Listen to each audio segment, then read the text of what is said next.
Yan, mga kalingap at mga kasama, mapagpalang araw sa ating lahat. Yan, dito tayo ngayon sa Alayaw, Kapalungga. May nilapit sa akin si Nanay Elsie na pwede daw natin tulungan. Tara, punta ko natin. Tandaan kaya dito siguro. Kitaan po. Dito ang danay. Ay, dito pa lang. Kitaan po kami. May bibistahin kami dyan. Ay, sila pala. Kayo yung pinapano ni Nanay Elsie. Ayan, ito pala mga kasama. Muntik na tayong mawala. Pasensya na po kayo sa muntikong bahay na tinutuluyan. Tinutuluyan ko lang po ito. Tay, kamusta po? Mabuti na ako Wow, po. tatay ko nagkakayas ng dito ng nyug. Yung ginagawang walis tingting. Walis tingting po. Magkano naman tayo ang dyan, yung isang piraso? Oh, lege! Ano nangyari? Ano nangyari doon sa bata? Nagano po, nagtatakbo. Kaninong apo po yan? Ano po? Anak Anak niya. nyo? Anak pala ni tatay, ito si Anak ano? po. Yan po yung mga anak ko. Hmm. Yan po yung dalaga. Ay, ito yung dalaga nyo. Po. Anak mo din ito, tatay? Opo. Anak niya. Anak niya, pero hindi ka na. Mag-asawa po kayo? Oo, mag-asawa po. Hmm. May anak pala si tatay na maganda. Tatay, nag-aaral yan. Opo. Ano yung pangalan mo ni? Mildred po. Mildred. Mildred. Parang pangalan din ng lalaki. Jane Mildred po. G. Mildred. Anong grade ka na? 9 po. Maten na. Mga grade 10. Ano ka na? Third year. Ano na? Pang ilan ka na anak ni tatay? Pangatlo po. Pangatlo. Sino mama mo si... Ano yung pangalan mo na? Nancy po. Si Nanay Nancy ang mama mo. Tapos papa ko din po yung butog lang po yun. Nabu, dito! Ilan silang kwantay? Magkakapatid lahat? Apat sila. Apat. Sinong panganay si Mildred? Hindi po. Si Ate Hazel po. May isa pa. May isa pa po. Pero nasa trabaho po sila. Dito na uwi. Rambo! Ate, Rambo! Buwanan po. Saan nagtatrabaho? Yung pong isa nasa diet, yung pong isa ay nasa crossing, ano pong trabaho. Tayo na konti dito na, nakakapagbigay din sila ng suporta dito sa inyo. Opo, konti-konti lang. Ano, may asawa na? Wala pa po. Talaga? Opo. Pero sila po ay nagpapaaral sa kanilang sarili para makatapos. Hindi po kaya po namin magpaaral. Ayos, sila, working student. Opo. Anong kanila parang pinakatrabaho? Ano po sila, tagabantay po sila ng kapwa nila gayaan, estudyante. Estudyante? Opo, mga anak po ng anak po ng kanyang inaanahang amo. Naisisingit naman nila yung trabaho. Naisingit po naman nila. Ang nila ay ang pasok po nila ay linggo at sa Sabado. Lunes po hanggang Biyernes ay school po sila. School sila? Ang daring. Ito po ang hanap buhay namin. Ang munting inapagkakitaan namin araw-araw. Pambili namin ng kaunting pagkain at saka yung ng aking anak na may kapansanan po. Ilang taon na yun si Tutoy? Ano po yan? Siyam. Siyam na siya. Nag-aaral? Opo, grade 2. Grade 2. Ayos. Ito po yung munting bahay ko. Pero ito po ay po sa akin. Pinatitirhan po sa akin ng aking hipag. Ay sabi niya, pagbutihin ko po yung pagbutihin ko po yung kaunting kinikita para hindi po tapos yung aming Pero naman po nakakaraos araw-araw, ganito, trabaho araw-araw, nakita po kahit kaunti. Ang binta ko po sa walis ay 35 po ang isa. Ay kapag po ako ay naka-anim, ay mahigit pong 150. Ano yun eh, nilalakad nyo sa labas o dito? Opo, nilalakot ko po araw-araw sa labas. Nakakailan din kayo ng ano, na bibenta sa isang araw? Opo, sa isang araw po siguro ay minsan po ay 5, 4. Ano po ako ng 100. Si tatay ang taga-kayas? Opo, si tatay po ang taga-kuha sa Nyugan. Tapos kami pong mag-asawa ang tulong. Pag po bakante siya, yan po ang ginagawa niya. Pag ako po ang bakante at wala pong ano, ako po ang tumutulong sa kanya. Hindi nangangagat na yan. Si tatay parang ano siya, ano, na-stroke ba si tatay? Ay, kinakagat. Stroke po siya. At saka po siya, may ano, siya po ay ultimatum pagkabata na po ay may kapangsanan. Yun po ang hinihingi ko ng kaunting ano po sa Panginoon Diyos na hari nawa ay umano po siya ng ano sa kanyang pag-aaral ay huwag naman po siya ano ng tao. Sa kabila ng kanyang kapansanan at pumapasok siya. Yung iba ayaw na pumasok pag Ayaw po, binubuli. talaga pong umiiyak po yan sa akin araw-araw pag ako'y umaayaw na at ako'y para pa ako'y ano, para pong na ano pa ako sa school na parang nabubuli din pa ako sa school ay yan po ay inapagtyagaan ko araw-araw po ipasok sa school kasi kung hindi po pag-aaralin yan ano po ipamamana ko po sa magiging anak ko. Siya po ay yan lang po ang pamana ko sa kanila. Ang pamana ko sa kanila ay kabutihang asal at saka yang mababa sa mga taong nakakasanamuha, yung magbukas ng tao. Ano sila? Dapat Aware sila po sa lahat ng ano ng tao, kung ano man po ang kanilang naranasan sa buhay. Ako rin po ay may kapansanan. Ay, ang kapansanan ko po ay pilay din po ako. Ako po ay pagkabata na rin po ay may kapansanan sa baywang. Pero tinatyagan ko po kayo mag-asawa. baka ganun din siguro yung bunso nyo. Baka bunso yan? Opo, bunso Baka po. nagmana sa inyo siguro, hindi naman. Ay, yan po ay ano, sinabi ko ng doktor talaga na parang mana po sa akin. Inborn, pagkabata na po yan. Pero ano siya, nabubuli din niya sa school. Opo. Paano si Mildred? Ayan po ang hindi na ano kasi po siya normal at ano po siya.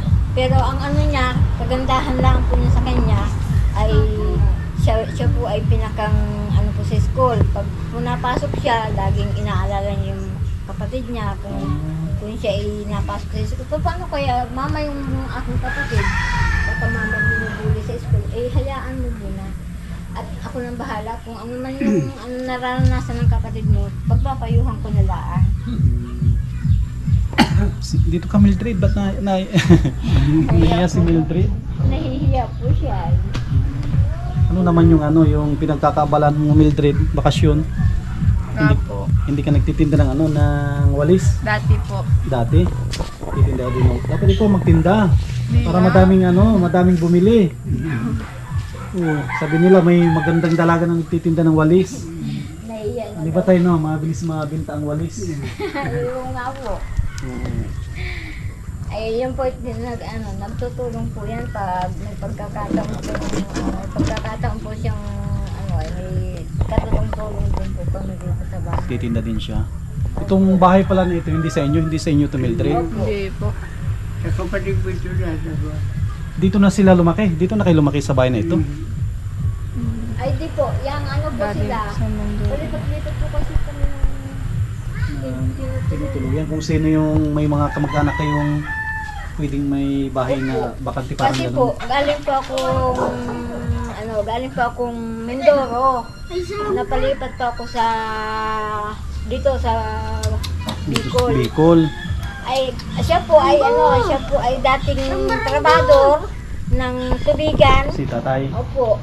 Na-stroke po siya. Sabi niya sa akin, may kapatid daw po siya dito sa Kamaynilaan. Dinala po kami ng ilang buwan dito sa Maynila. Tapos ang sabi sa amin, lumipat kami dito. Tapos noong kami lumipat dito, inintindi niya lahat. Yung pagbuto namin, yung namin dito. Tapos nung po kami naintindi na niya, sabi niya sa amin, o bibigyan maalam kayong maalam anong hanap buhay ang alam nyo. Sabi ko, ang alam ko lang na hanap buhay ay nagkakayas lang ako nito. Sabi ko, titestingin ko dito sa Kabikulan kung mabinta ito pong aking tinitinda. Ay saka anuhan po, sa anuhan palad, mabinta po siya. Kada labas po namin ng produkto dito sa labas, nauubos po siya. Araw-araw po yun. Wala pa akong inaaksayang oras at kung hindi po pag pag ubos na po siya, kukuha na uli po siya sa gubat, tapos Sino nagkukuha na siya. Kaya pa ni tatay. Kaya pa po kahit pa paano ay minsan pag nagkakaroon siya ng karamdaman, ako po ang nasaglit sa nyugan. Diyan po sa nyugan ng kahit sinong may nyugan po dito ay kabisado ko na po yung lugar. Pag pinupuntahan ko po, ultimatum po, nagsasabi ako sa kanila, pahingi naman ako ng sige na, simutin mo na lahat ng mga sisimot mo at ibinta mo kung ibinta mo. Pag naibinta ko naman, sila din naman ang nabili. Sabi nga sa akin, sa akin galing yung walis, ako rin ang nabili, tawanan nga kami. Pero ang sabi ko, nakakabuti naman po sa akin. Dahil yung pong kong pera, naiibili ko po ng konsumo. Bigas, asukal, kape, mga gamot po niyan. Minsan ginagamot ko yan minsan nagkakasakit siya, ay ginagamot ko po siya. Yan para makasama. Pinaupo natin dito si Mildred para makausap din natin. Siyempre ko na ito. Ilang taong ka na? 14.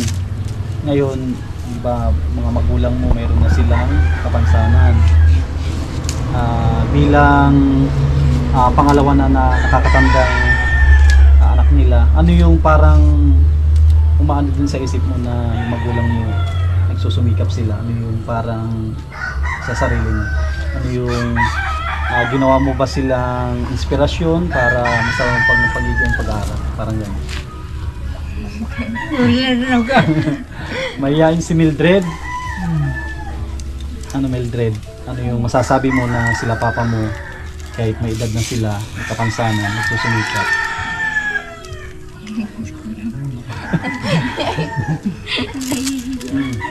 Tulad niyan, si papa mo, na siya, nagkakayas.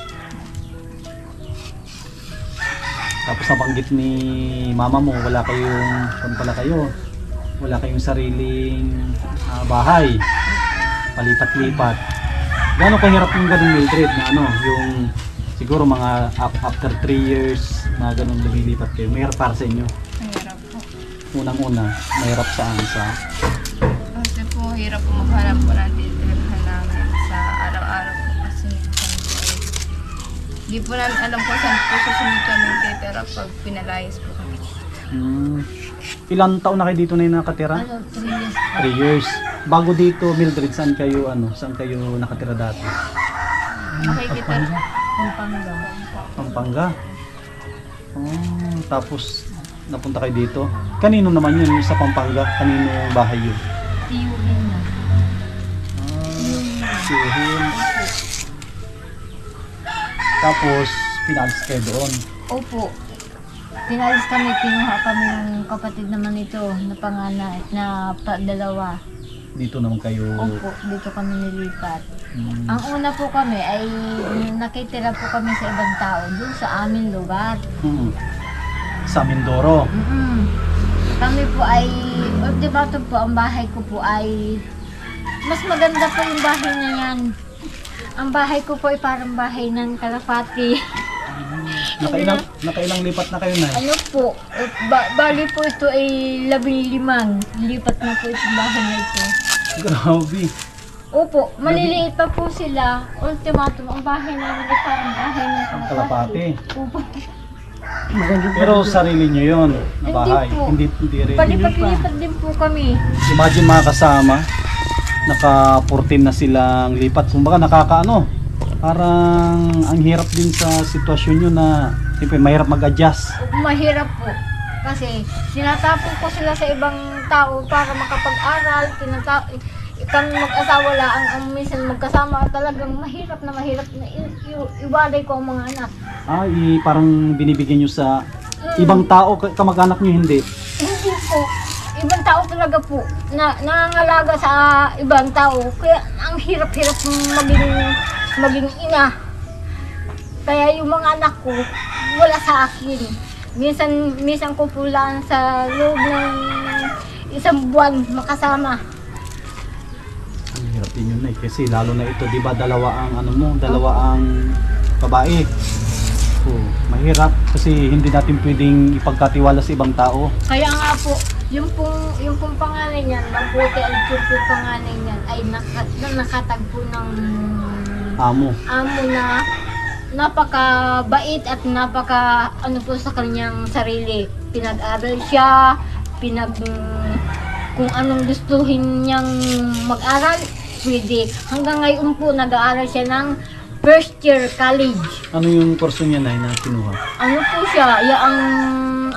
Doktor po siya ng mga hayop. Ano siya? Veterinary ba yung tawag doon? Okay na yun, Nay. Parang siya? Parang agriculture siguro yun. Opo, siguro.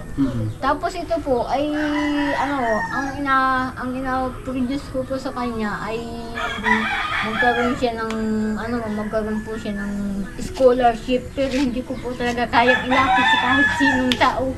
Nahihiya po kasi ako ay. Kamusta naman yung grades mo, Mildred? Ayos naman. Ayos naman? May mga honor ka? Yes.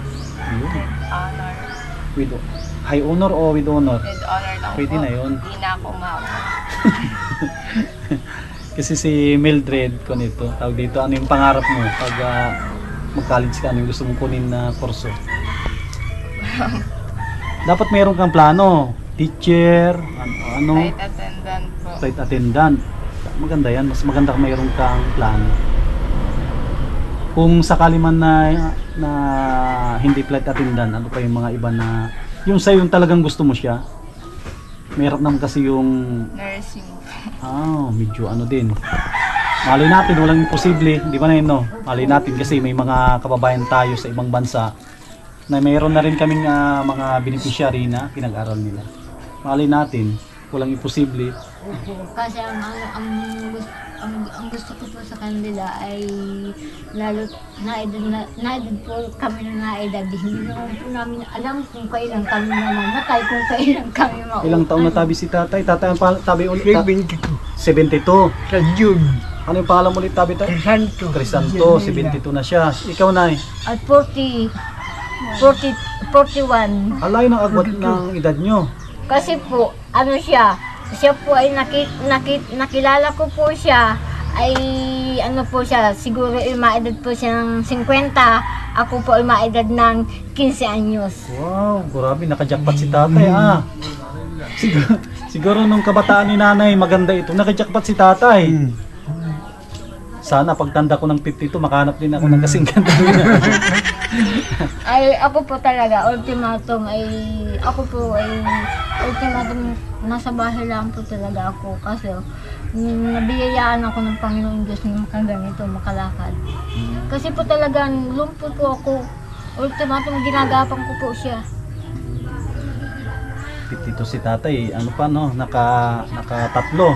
Naka-apat po. Ay, apat. Apat sila. Oo, naka-apat pa si tatay. Iisang lalaki, 3 babae. Bali, kung sila pala, 4 lahat. Opo. Yung isa college, tapos sumunod si Mildred. Mayroon pang sunod sa kanya? Meron po sumunod sa kanya, nasa trabaho po na sa Dait. Oh. Ano po siya, grade na ngayon, 12. Matulog Ano na siya, nasa diet ngayon para itong bakasyon. Opo. Tapos pagdating ng pasukan, babalik ulit dito. Opo, po siya, nabalik. Pero doon po ang kanyang po niya ay nagtatrabaho siya, yung kanyang kinikita. Stay-in doon, Nay? Opo, STM. Nasaglit lang po rito, na bisita, gayaan po. Si Mildred, ba't hindi ka nagtrabaho? Po siya, kasi ang niya ay hindi po siya pwedeng magtrabaho kasi ang sabi nung ang kapatid niya dito, para may nagtitingin. Kasi may edad na rin daw yung tatay niya. Pag wala sila, may nagtitingin na. Oo, kasi tulad dito, hindi mo rin maasahan si Totoy at may Opo. ano siya, may kapansanan din. Ay pag uutusan po yan, yung pumbangin na yan, ultimatum na nakabagsak siya dyan. Kanina nga nakita ko yung si Totoy nagulong. Tsaka si Mildred, tutusin, napakabilis mo kasi wala kang kapansanan. Tapos yung kulay mo nagmana pa kay papa mo maputi. Ano po kasi ako po ay talagang ultimatum, nagdudulok sa bundok. Tsaka madali lang yung trabaho ni Mildred at taga-bantay. Opo, tagabantay lang po siya. Hindi naman siya para gala. Hindi po. Dito lang. Dito lang po siya pa uli-uli sa Alayaw. Yun ang maganda. Basta ano lang Mildred, Yung tulungan mo bang- sila papa mo. Ikaw nagluluto. Nagluluto ng ano, sa bahay, nagluluto, naggugulay, marunong ka. Tulungan mo sila mama mo at isa ito, nangarap din kayo na magkaroon ng sariling bahay. Nanay, nangarap din kayo na nangarap din kayo magkaroon ng sariling bahay kasi imagine mo pang 14 na, malay mo pang 15 sariling bahay nyo na tay, di ba? Yun po ang ako po ay nung naging asawa ko siya, sabi ko sa kanya, hari nawa, bago ako tumanda ng gusto kong mailagay sa ayos yung mga anak natin. Katulad niya, magkaroon tayo ng sariling konting-konti lang pong bahay. Kahit yung balis-bilisan lang ng kahit kaunting duty lang na matitirikan ko ng bahay para hindi ako mapaalis. Hindi kayo nangangarap ng kahit ano lang na malaking lupa? Ay, hindi po. Kahit maliit lang, basta sariling lupa? Basta sarili po. Yung konting-konti lang na sariling lupa na matitirikan ko lang ng bahay na kaunti. Yun lang ang gusto ko. Yun ang pinoproduce ko sa kanila. Sabi ko, mga anak, pag kayo ay anak nagkaroon ng magandang trabaho, ang i-produce nyo sa inyong sarili ay magkaroon kayo kahit kaunti lang. Lupa ang pinaka-importante ngayon na at ang panahon natin ngayon, taon-taon, ang lote ay namahal ang lote. Yun po, kahit kaunti lang, ayun ang hinahangad ko, kaunting-kaunti lang sa mga anak ko, sa mga anak kong makakatapos ng pag-aaral, kaunti lang na luti na mapapagtayo na ng 4 na haliging bahay.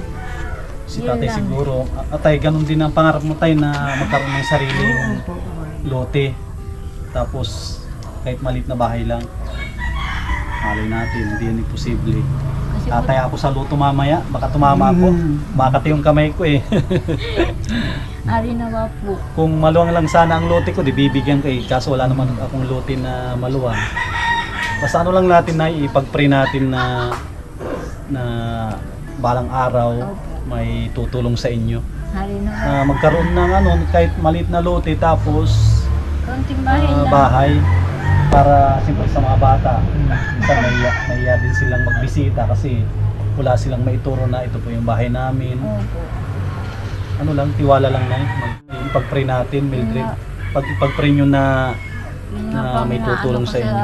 sa Ano Totoy, gusto magkaroon din ng ng sariling lote at bahay.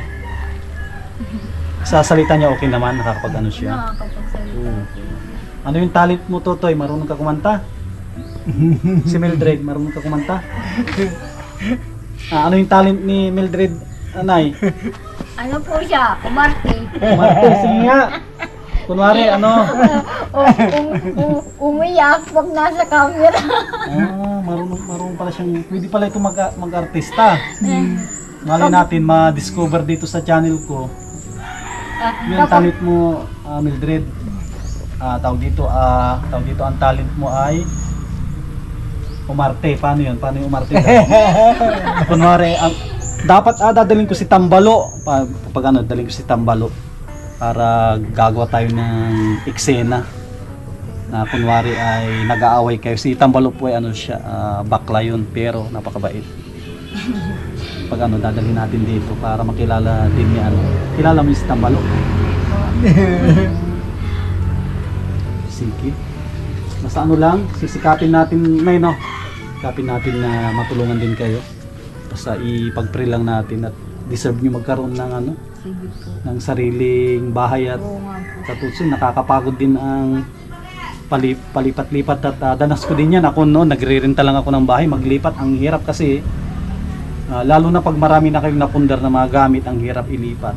Tulad pang Pangganay, buti wala kayong mga gamit na madami. Ano po, ang mga gamit ko pong iba, yung hinabilin ko sa hipag niya, may ano po ko, may nagluluto po kasi ako may lutuan. Oh, minsan nagluluto po ako ng puto, nagluluto ako ng maruya. Nagluluto po ako ng mga bibingka, ganyan, noon. Ganun po ang nahanap buhay ko ngayon po, wala pa akong kapital. Kaya ito po ang aking kapital. Pag nakakita ko ng ano dito sa ganitong walis ko, diretso po sa gayaan namin. Wala po kami... Walang nasisave, Wala walang naitatago. Wala po talaga. Yung po ang ano, doon po sa kapital na inano po sa akin noon, ay nakabili po ako ng sariling kalan, sariling lutuan ng mga produktong inalako ko noon. Pero noong pong ako lumipat, palipat-lipat, inano ko po siya, idinimulis, pinag-ano ko po sa iba, bininta para may pamasahe, inano ko po sa ibang tao para may pamasahe ako pabalik, pauwi, gano'n. Tapos, yung pong mga anak ko na yan talaga ultimato, hindi po talaga nag-aaral yan. Dito lang po sa Alayaw. Dati na nag-stop sila. Ang grade ko niya nung na-stop ay grade 4. Si ano? Opo, grade 4 po sila lahat. Yan, tatlo po sana yan. Kaso, nasundan po nito nung 2010. Nito lang punti na ito, nasundan siya na yan. Natiris ko yung batang ito nung kami ay nasa Pampanga. Kasi po, nung ako naman po ay nanganak dito, hindi naman po ako magkaroon ng anak ngayon dahil ako ay nagpatali na po. Ngayon wala na. Wala na po. Dapat si tatay nagpatali, nagpakapon. Tatay, mapayag ka, magpakapon. Ayaw. Ako po ang nagpaligid. Dapat si tatay yung nagpakapon, ayaw mo tayo magpakapon. Ako po ay nagpaligid na po ako para hindi sila masundan silang apa. Lipat-lipat po yung bahay talaga, napakahirap. Napakahirap po talaga nung kami umalis po kami talaga sa amin. Wala po talaga kami tiyak kung saan kami mapunta. Nung po kami nagpunta po dito sa Kamaynilaan, kung saan kami inano nito, kung saan kami nagtira. Bago namin nakita yung kapatid niya, ay malaking halaga ang nagagastos. Nagpunta kami ng Channel 5, hinanap namin niya ang kapatid nito. Sabi niya nasa Channel 5. Tapos noong nakita namin, nasa Uyo pala. Nasa Uyo. Nagpunta kami sa Uyo. Doon, nakausap namin yung kapatid niya na si Nieves.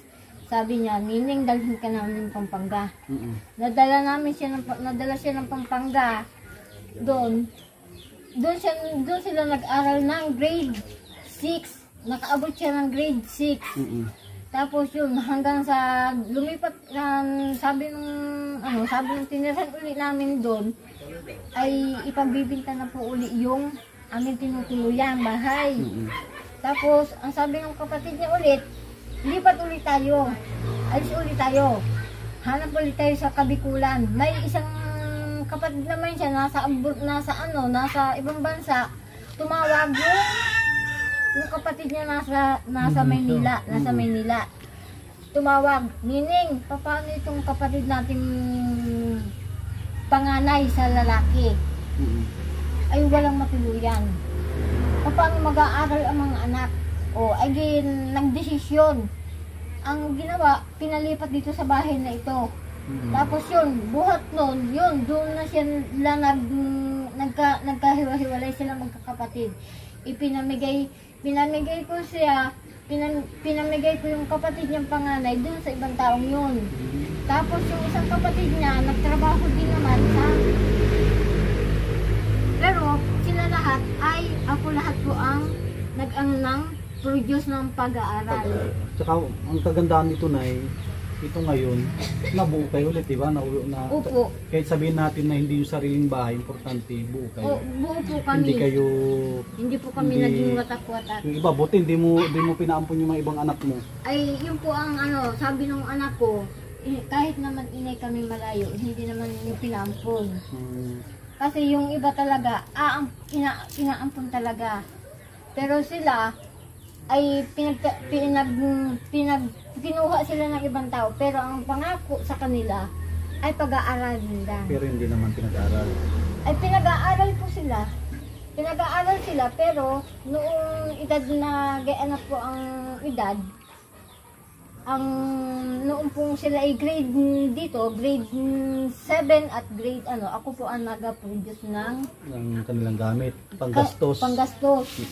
Noong po sila ay nakakarating na sa mataas-taas, hindi ko na po kaya ang ginawa ko, ipinasa ko po sa ibang tao.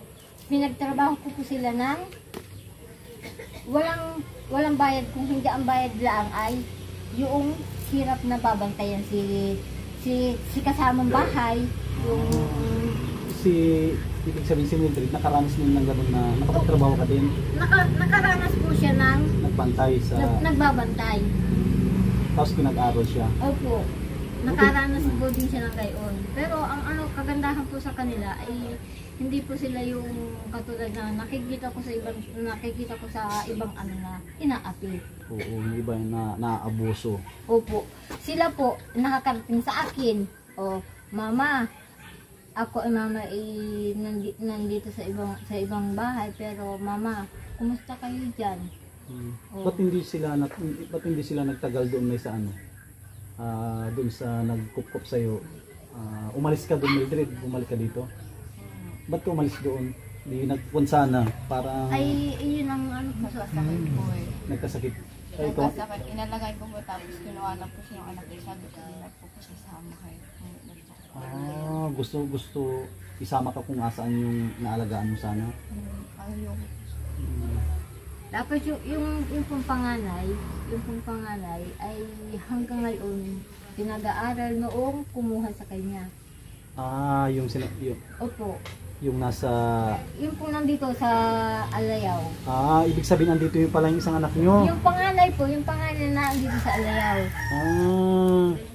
Tapos iba naman yung nasa Daet. Opo. Yung po yung dalawa. Ito pang pantatlo. Kasi tatay, buti tayo, hindi mo naisipan na bawat bahay, mayroon kang kuntay anak. Bawat bahay mo sana may isa kang anak para 14 ang anak mo. Di ba tay? Ito pala mga kasama. Ayan, buti na lang na ilapit sa atin ni Nanay Elsie. Nilapit sa atin kasi sabi niya, Sam, tignan mo yung yung nilapit ko sa iyo, baka pwedeng tulungan. Kaya salamat kay Nanay Elsie. Nilapit niya kayo sa akin. Ano po yun? Ang sabi po ni Nanay Elsie sa akin ay tulungan kaya kita Ate Nancy. Nakikita kita para kang nahihirapan maghatid sundo ng anak. Kasi binubuli din po ako ay.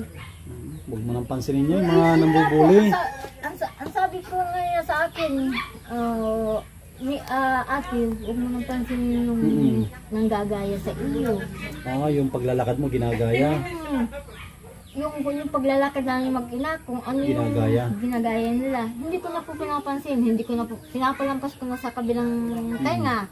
O kaya wala akong naririnig sa kanila. Mga anak niyo, buti hindi kayo napapaaway pag ginagaya yung nanay niyo. Di ba po sa akin sinasabi. Oh. Ito lang po lagi ko naaabutan. Ayaw, siguro si nanay mo ayaw niyang sabihin baka, siyempre unang-una anak, di ba masasaktan din kayo pag ganun yung sitwasyon na yung magulang niyo parang nabubuli sila dahil sa kapansanan. Tutusin nga, napaka-bliss nga nila at ano, napaka-bliss nila at ordinary sila, di ba? Ordinary yung kumbaga normal sila.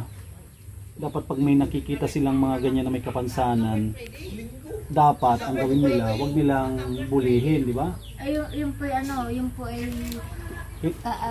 kahit ako naglalakad, talaga pong ano, ultimatum. Ginagaya po talaga nila ako. Kahit po sa ngayon, kahit malakas yung paninda ko, malakas yung tinda ko. Sino yung naggagaya ng mga binatilyo o mga may edad na rin? Mga binatilyo po, mga kabataan. Mga kabataan po na nakikita ko dyan sa lansangan. Ano sila na walang disiplina. Ang turo ng ano, ang tawag dito ang mga magulang hindi ganun kaganda yung turo. Ikaw Mildred, kasi ikaw ay nakakatanda na andito. Ngayon nalaman mo na ganun yung ginagawa kay mama mo. Ano yung sa loobin mo? Ano yung kumbaga masakit din bilang sa'yo na binubuli yung magulang mo? Namayain. Tulad nito si Totoy, minsan na aktuhan mo din na ano na binubuli. Kubo yung bata. Ay, ano lang, Sinasabihan ko ng pagsabihan mo. Tapos inaway din po ako. Ano na lang, huwag nyo nang pansinin kung kaya na umiwas na lang. Tayo no, ano yung may papayo mo sa kanila tayo pag ganyan na ano, huwag na sila magkipag-away, di ba? Bayaan na lang nila. Importante, yan naman si Lord na nakakita. Makasama ko na rin di tatay, na-istorbo ko na sa ano. Na-istorbo ko na sa kanyang trabaho. Wala naman pong problema yun. At hapon na din po. Ayan. Tsaka bago tayo umalis, bibigay tayo kay ano, kay tatay ng ano, ng konti lang na tulong. Ito ay galing sa ating channel. Pagpasensya mo na tayo at punta tayo ngayon, tagpuyo.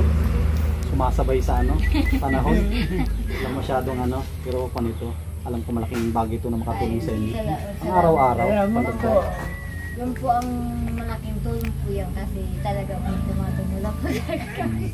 Tsaka ano, sa mga kababayan po natin na makapanood, dito po ako mismo, kita ko yung kanilang sitwasyon. Isa sila sa mga deserve na ano, na napuntahan natin. Ano sila, susumika.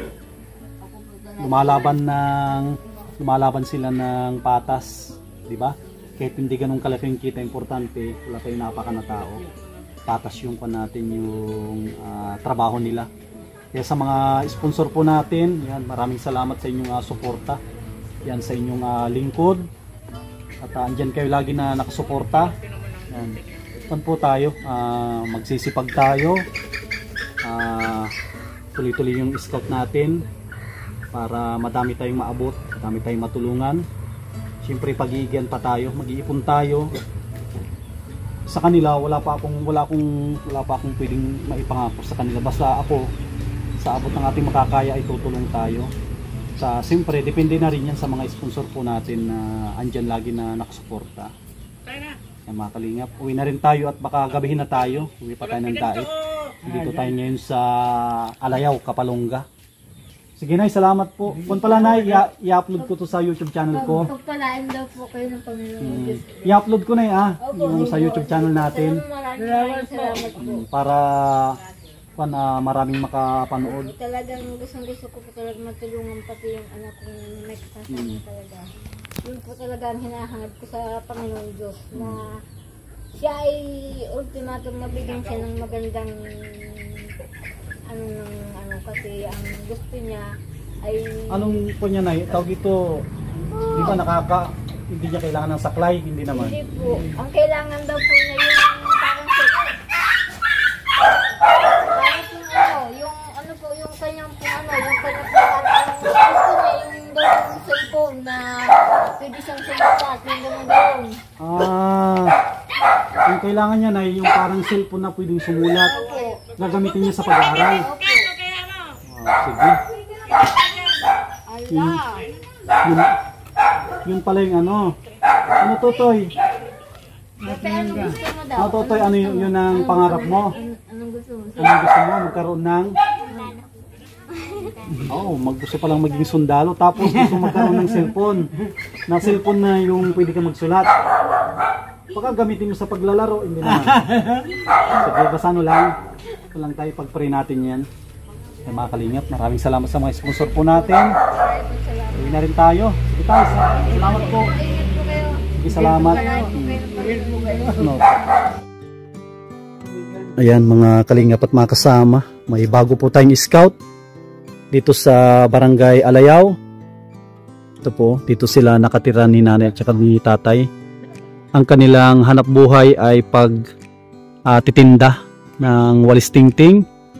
Yan, sa mga minamahal po natin ng mga sponsors. Yan, maraming salamat po sa inyong patuloy na pagsuporta sa ating channel. Yan, maraming salamat kay Ate Nelly, kay Ate Horbin TV Vlog, kay Kuya Rulit, Ate Marilim, kay Ma'am from Rome, Italy, kay Ate Arlene Unil, kay Ate Yuli, kay Ate Nancy, mga anonymous sponsor po natin. Maraming salamat po sa inyong patuloy na pagsuporta. Yan, lahat ng papuri at pagpapala ay sa Panginoon lamang.